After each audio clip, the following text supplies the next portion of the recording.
not angry with God. Never have been. Never have I questioned, why, Lord, are you putting me through this? Why are you testing me? Why are you? Because God is so good and he's so sovereign. And I know he uses everything, even what the enemy meant for evil. And I have no regrets. So when I saw this moment, I was just thinking about myself and a lot of emotions and grieving that I have experienced and all the emotions that I've shared with you guys and the anger that I have felt. And I want to be very clear that I am not that example that she is giving. Like I could have never, and I know that so many people agree with this, I could have never forgiven Tyler Robinson for whatever part he played in this. And obviously I'm saying whatever part he played in this because I don't believe that he was the lone person involved. I don't even think he's the person that killed Charlie Kirk. But even if you believe all of those things, I never could have turned around and forgiven him that quickly, right? And I have not even processed.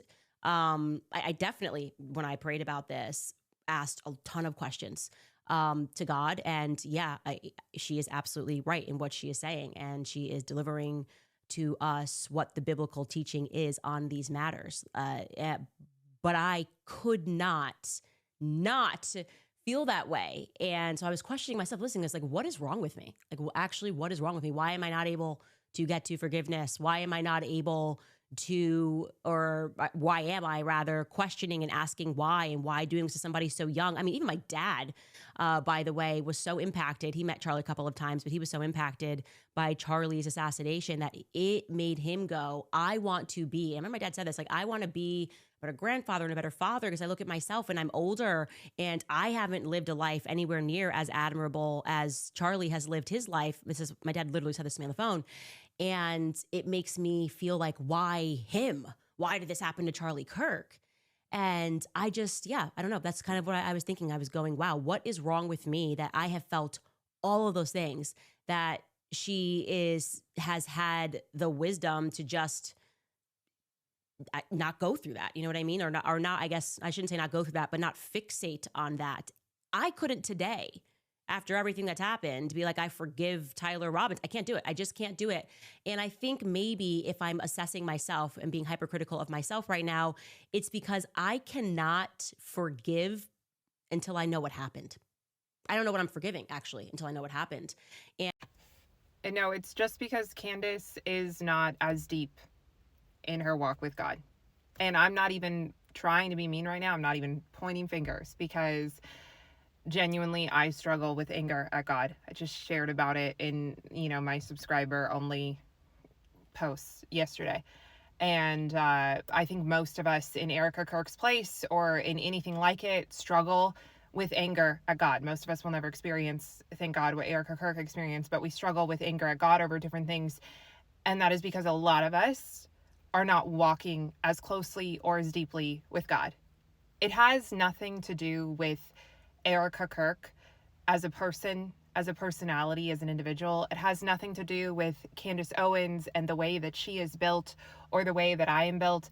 It actually is God who gives us the strength, the Holy Spirit who gives us the strength, the peace that surpasses all understanding. So it's not about, well, hey, I'm just different than you and I just need to know what happened. I mean, in the Garden of Eden, they also wanted to be like God and were tempted to have, eaten from the fruit of the tree of the knowledge of good and evil, wanting to know things and do things that God did not plan for them to know and do.